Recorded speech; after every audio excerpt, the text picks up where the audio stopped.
As a realtor, your image and reputation is everything, which is why making sure your profiles, images are updated, accurate, and reflect who you are as a professional is critical. At RE/MAX Results, we've created a complimentary online audit to help you make sure that your online presence is an accurate reflection of you for your customers. So if you're interested in having this complimentary guide, shoot us an email, podcast@results.net.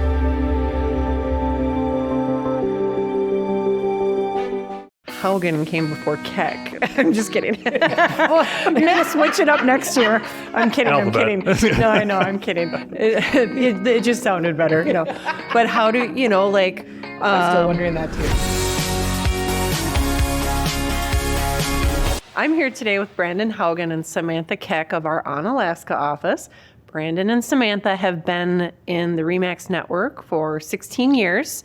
And they recently joined forces and launched the Haugen and Keck team. You guys are covering primarily the Onalaska and Holman markets.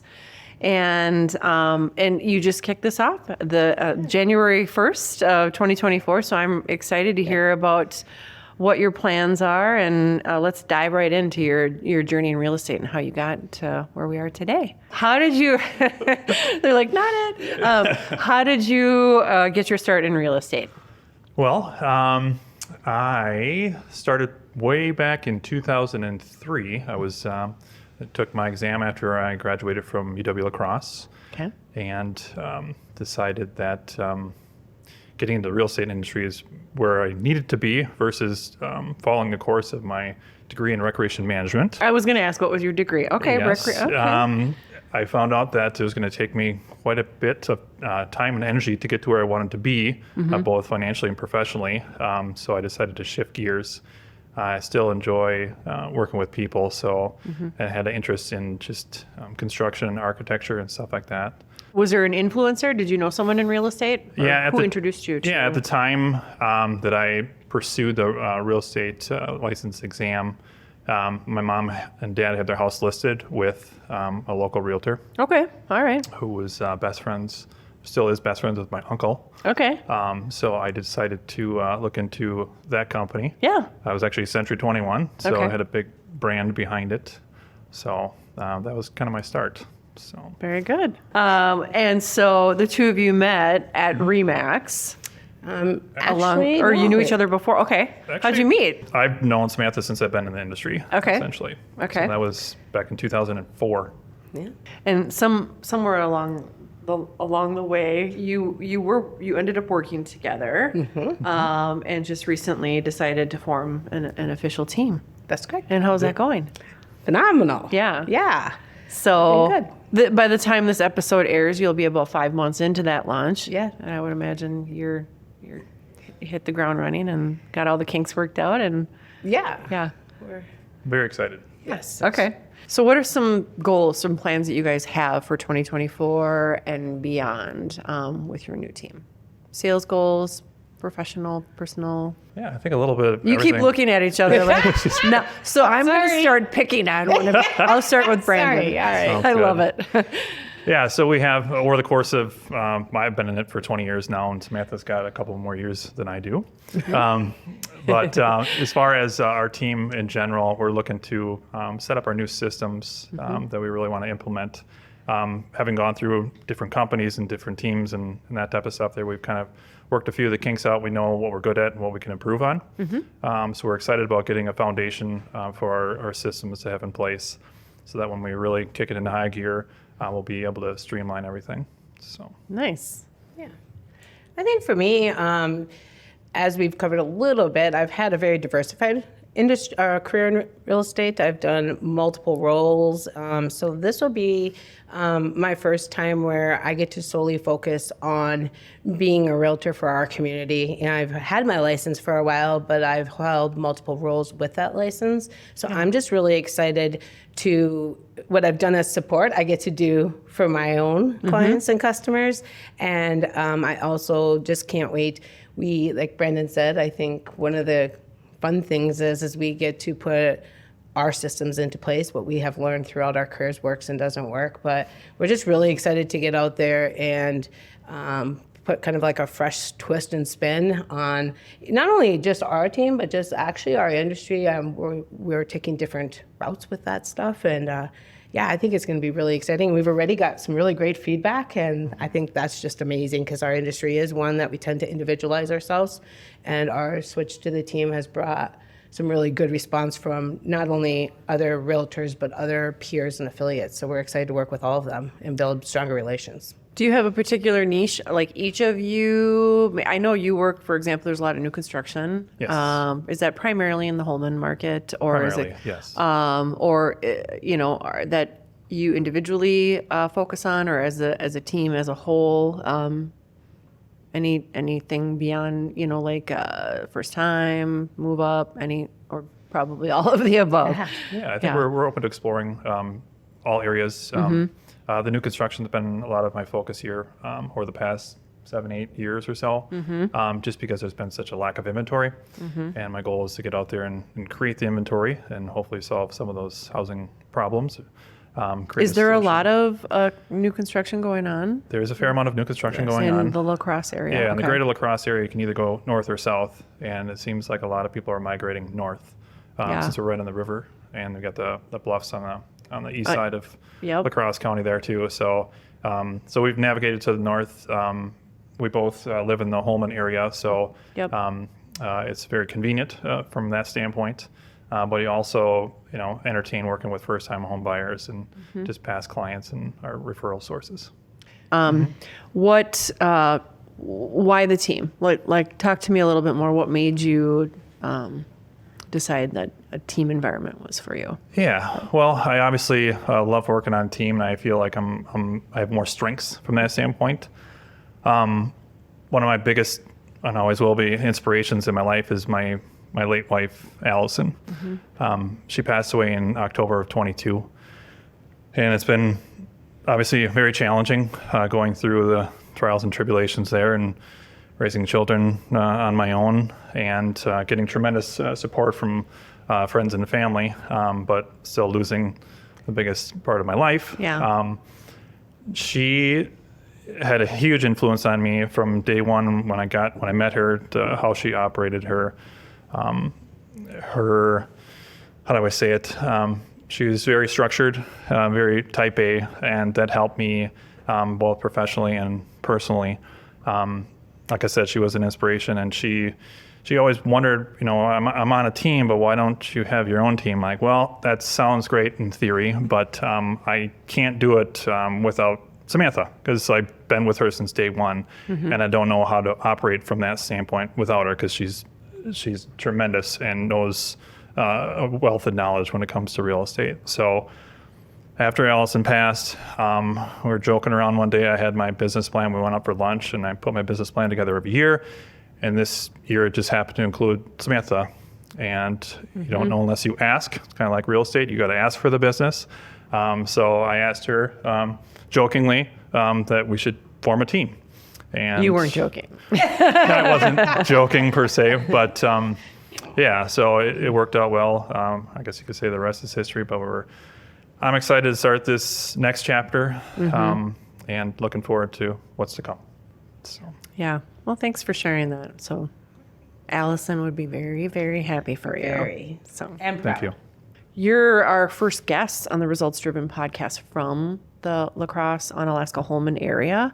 So I do want to talk to you a little bit more about that. For our listeners, who I think primarily are in the Twin Cities, is there a lot of movement in or out of? I know there's a lot of movement out of Minnesota. Yeah. If you've seen recent statistics, but a lot of people are moving to Wisconsin. But where are you seeing people coming from? I know you've got big employers like Quick Trip and Gunderson Medical and all of that. And what are you seeing as far as movement, like migration? Yeah, we've seen a lot of migration. A lot of younger families that have moved out of the area, kind of established, and then the pandemic hit. and then realized that people can work from home. Everybody came back. Right. Yeah. So from a quality of life standpoint, they're able to get closer to family and still be able to work out of their houses. We found that a lot, at least I have with some of the homes that we've built in the past. Actually, a few people that have come from the Twin Cities area moved back just to be closer to family. So we put a little home office in there and listening to what the consumers are looking for, and we kind of hit all the marks on the number there. So. Okay. All right. Yeah. And I think, like, for our market, we do, as you noted, Brenda, we have some pretty big employers, and that's one thing that I've already got to experience with our team is I have some pretty strong relations with some of our medical facilities and some of our bigger corporations. So we are actually working with that, but they are heavily hiring and bringing into our area. We actually have a new facility being built, expanded on, and right now, like, I have people coming from the East Coast, and so, What's the facility? Is it the medical center? The Yes. Gunderson? Yeah, Okay. Yeah, and so I think, like, that's the other part of what we're seeing is that along with the remote, matter of fact, the buyers I was just out with, they've always been able to work from home, and now they cannot. So this company's making a move closer. So we're actually starting to see a little bit of, I see, like, where they have to be closer to where they work and not be on the East Coast and work for them. So we're starting to see that in our area too, and I think that makes a difference as well of what they're looking for and into the new construction, because we don't have any existing, but these employers are making them. As a matter of fact, yesterday we got 2 requests for, like, long-term rentals just because they have to bring their employees back, but we don't have the housing. So that's the other thing we're trying to work out. That's really a struggle right now, but doing our best. Yeah, that's interesting. What do you guys do as far as community involvement? Let's start with you, Samantha. Sure.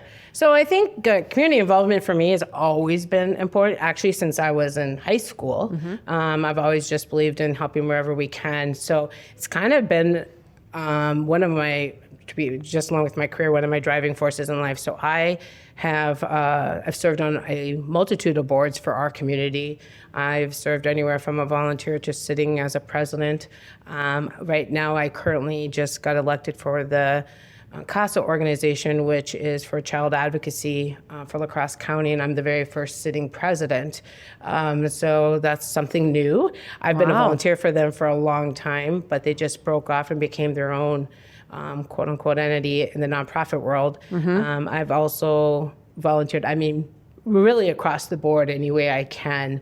Mostly tends to be with our youth, and also I do a lot with addiction and mental illness. So those are kind of my driving forces to drive for my volunteering. And I would say I give quite a bit, but they give me back way more than I contribute on my time. So I think that's just a really important piece of my life for sure, and I think it's important in our community to make sure we're always giving back. What draws you to working with the youth or addiction or mental? Yeah, so to me, it kind of all fed off of each other. I have some personal experience with my family with the addiction piece of it. And so that kind of, obviously, I was familiar with it. And then I also got into the youth piece because I myself was not able to have children, so I kind of wanted to be involved with that. And when I got involved, it's just like I do in real estate. I don't accept my entry-level information they provide me. So I decide to dig in deeper and find out, like, why does the brain work this way? Why do kids choose to do this stuff? Why does a mom and dad, So I take class after class after class, and as you can see with our social services, there's a lot of mental illness, there's a lot of addiction. So for me, I felt the way I could advocate the best for these kids and for our school system and for everyone involved was to actually learn all the components. And it really changed my perspective because I went in there kind of wearing a cape thinking I was going to save all these kids and the way I was going to save them. And after I learned all the intricacies involved, I realized it wasn't really like it looks. And it made me a lot more empathetic towards the family unit. Doesn't mean necessarily that I don't strongly still advocate what's best, but it just lets me understand and maybe hopefully give a better ear and a set of eyes to them. So actually they all just fed off of each other. I started with just working with kids of special needs, and then from that I went to that. So it just kind of snowballed, and it's just that they all tied into it. And I think once you are known as a volunteer with a few hours, all of a sudden you get all kinds of requests. So yeah, that's really how it was. I mean, truly, that's mostly what I do for my give back. So yeah. That's great. Yeah. That's great. I don't know how you can follow that, Brandon. It's hard to follow that. I really don't know how you can follow Yeah. that. That's but seriously, like, talk to me about what do you like to do? I mean, you've got kids, so you, they probably take up your time in lieu of volunteering. They do, But, yeah. Love Yeah. every minute of it, but yeah, it's definitely consumes a fair amount of time when I'm not selling real estate and whatnot. As far as like community involvement and whatnot, definitely involved with the church. Okay. My church is actually in the process of either building a new complex or adding on to the existing. So Father Jim reached out to me and wanted me to be on the planning committee for that process there. That makes sense. Yeah, because we own a fair amount of real estate land that Yeah. we could develop on and whatnot. And I'm finding out that they definitely need some guidance in that direction, Okay. just based on the current parishioners and Yep. their visions. And I kind of bring things into reality as to what they can expect based on cost and timing and everything. So Wonderful. yeah, it's been a fun process. I was a little nervous at first because I knew it was going to take a fair amount of time, which is fine. If you're going to commit, I want to commit. But I'm really engaged in the process, and I'm glad that they asked me. You volunteer for Children's Miracle Network. You do Yes. quite a bit of like pop-up like events, which is amazing. do, because yeah. we definitely need legwork on that. So. Yeah, that's what's exciting about our team is that we're definitely going to have a different vibe. We like to bring a lot of energy to the room, and we're just trying new things and focus on what we're good at, and getting out there and getting involved with the community more Yeah. is what we really want to focus on. I appreciate both of you just sharing what you did because, like, why wouldn't anyone want to work with the two of you? Because you're out there doing really good things. Oh, thank you. Thank you. Yeah. So, is there something in your business, like this year with the launch of your team, that you haven't done before that you should be doing? Because if we get it on camera or audio, then you have to do it. Oh, yes. Right. I'm going to hold you accountable. Yes. So, can you think of a couple of things? I'm glad you asked that question. Brenda. Okay. Well, thank you for kickstarting this new arena for us. Yes.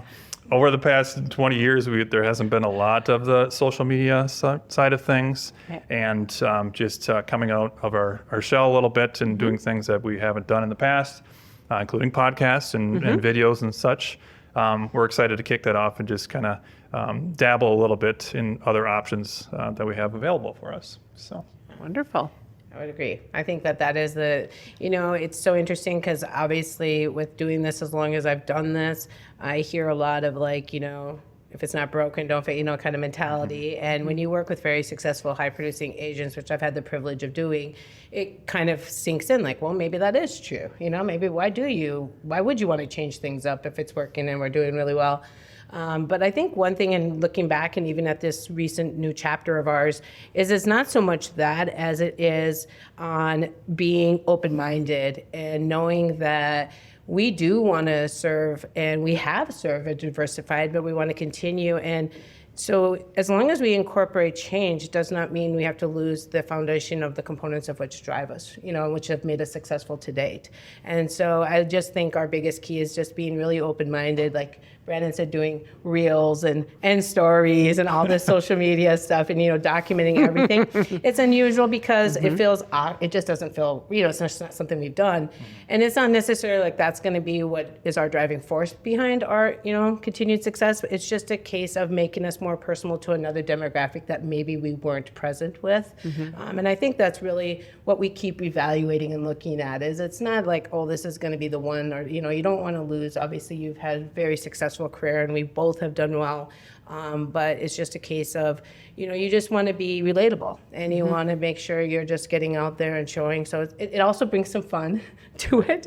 But, it's just a different component. But I think that's our thing when we say we know we need to be doing it and we're not doing it. It's more just to show like this, like vulnerability that we've got this and that, if we can be funny and if somebody can say something, it's just, again, just another way, form of branding or marketing, but it's probably necessarily a core principle of our success per se, if that makes sense. Yeah, that's great. I want to circle back on the formation of your team and what got you there. Like, there's people listening to the show that are contemplating forming a team, and you guys are like co-team leads. Right. I don't know how you decided Haugen came before Keck. I'm just kidding. Well, you're gonna switch it up next year. I'm kidding. Alphabet. I'm kidding. No, I know. I'm kidding. It just sounded better, But how do like? I'm still wondering that too. For people listening that are contemplating not necessarily joining a team, but forming a team, which there's a lot of that out there. Like, Samantha, I'll pick on you first. Sure. So, like, what are your fears? Oh, yeah. There might be some fears of what might, what could go wrong, or. I think a little bit of this too is most of our career has been on a team. You know, so we have a very strong background being team members. We know what this means to be a team member. We know what it means to collaborate as a team, to go sell real estate as a team. So we have a pretty strong background on that. I think what has kind of brought us and pivoted us this direction is really just the future and kind of like, what does that look like, And both of us have reached a place where our next steps that we both really want to achieve in our next career goals was some individuality, but we also really love the team concept. And so that is really how the Haugen and Keck team came to be, is that we each bring I feel, different but amazing strengths. And we've always kind of been like that, and people have recognized that even on our past experiences. And so we complement each other, I guess, is what I could say that way. Okay. And we're very transparent people. And I think those are some really core things you need, especially when you're trying to go off on a team.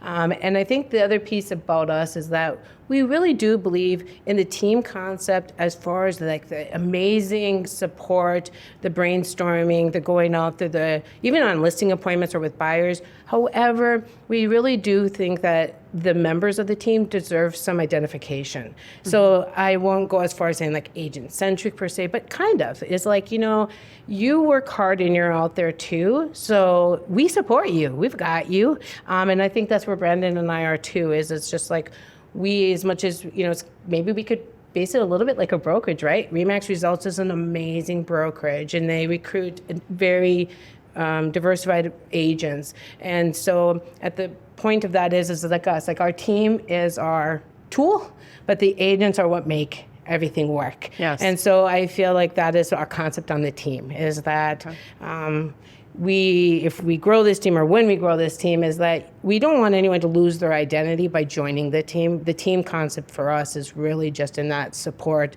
encouragement, and the, go kick some booty attitude like that. So I think that's why we came to be where we are. Because like I said, most of our career has been as team members on another team. Okay, excellent. Would you have anything to add to that, Brandon? Or? Yeah, I think, when I started with Century 21 in 2004, I was an independent agent, and just having gone through the course and passed my tests and thinking I'm walking in the door and handing over listings, this, that, and the other. It was, there's your cubicle, here's your phone book. We had phone books back then.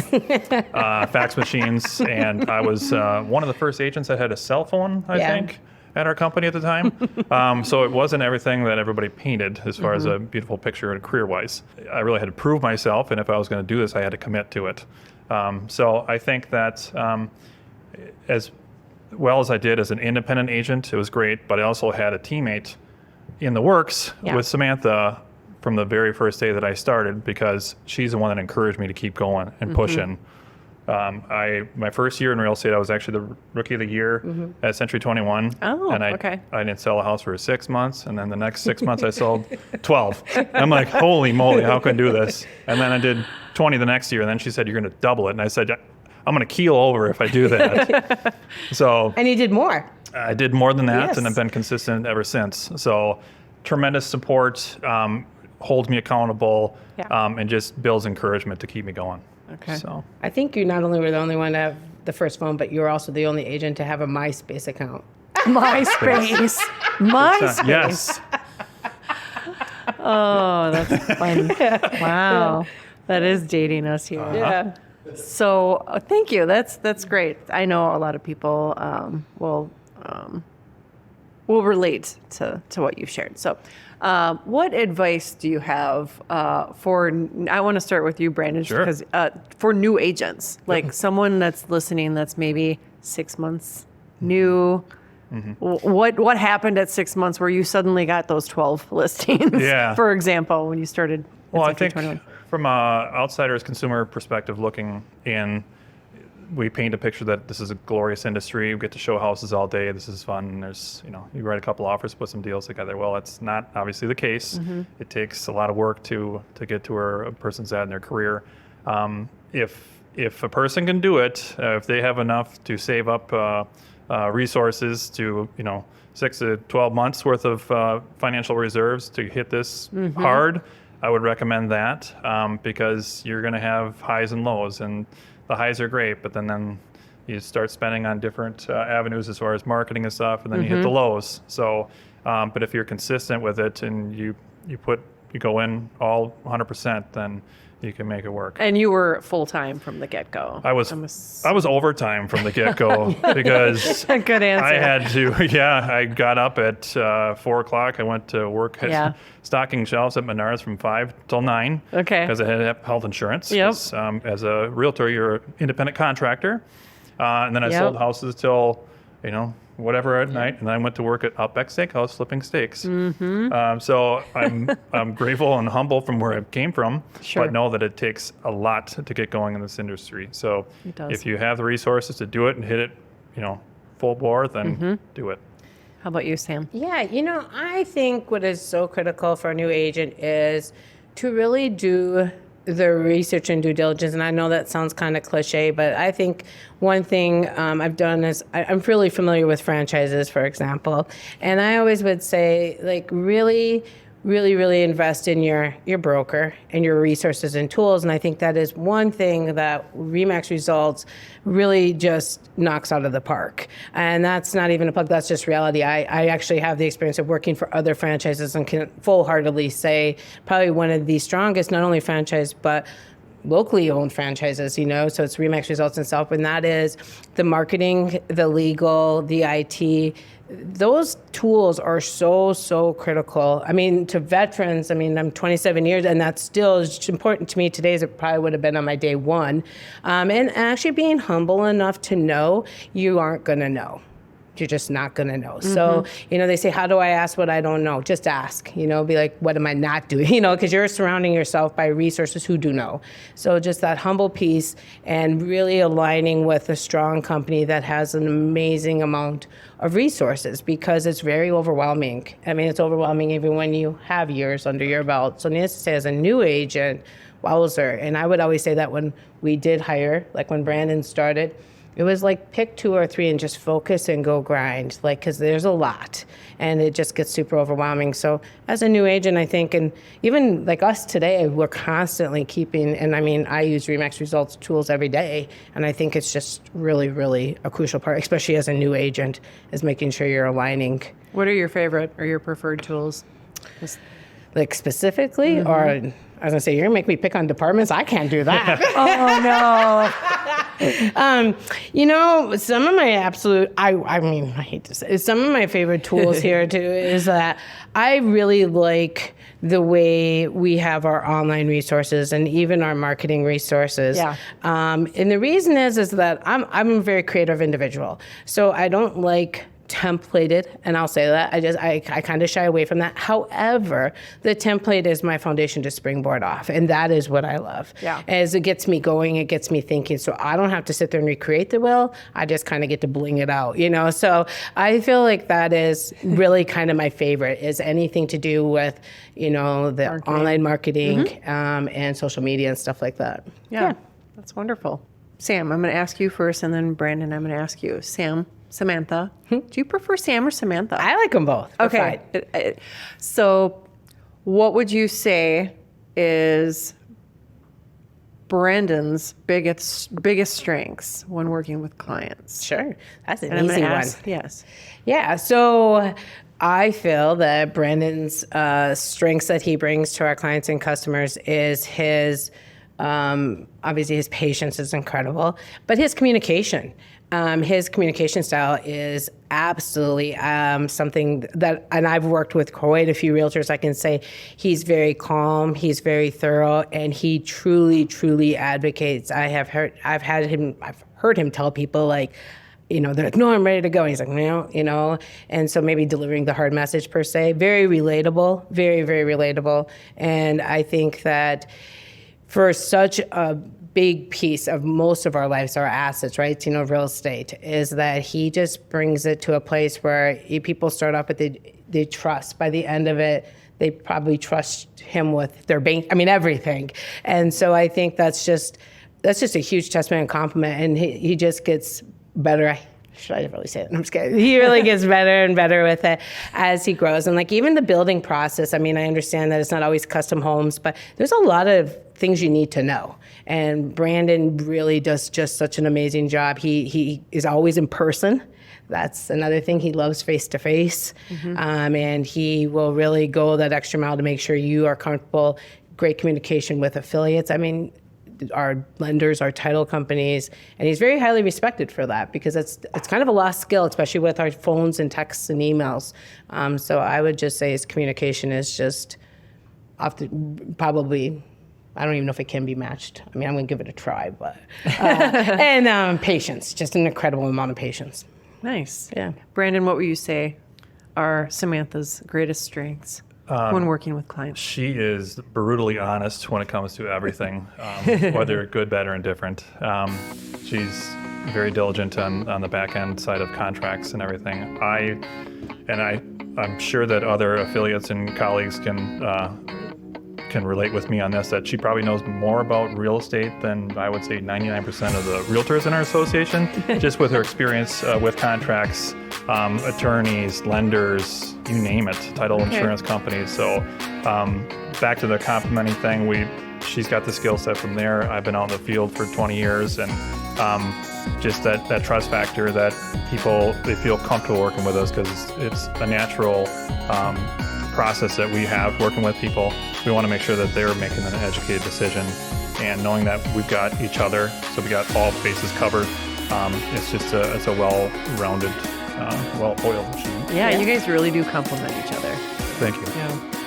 Thank you so much. Yeah, thank you. It's been a great interview. Yeah, thanks for coming on the show. Thanks, Brenda.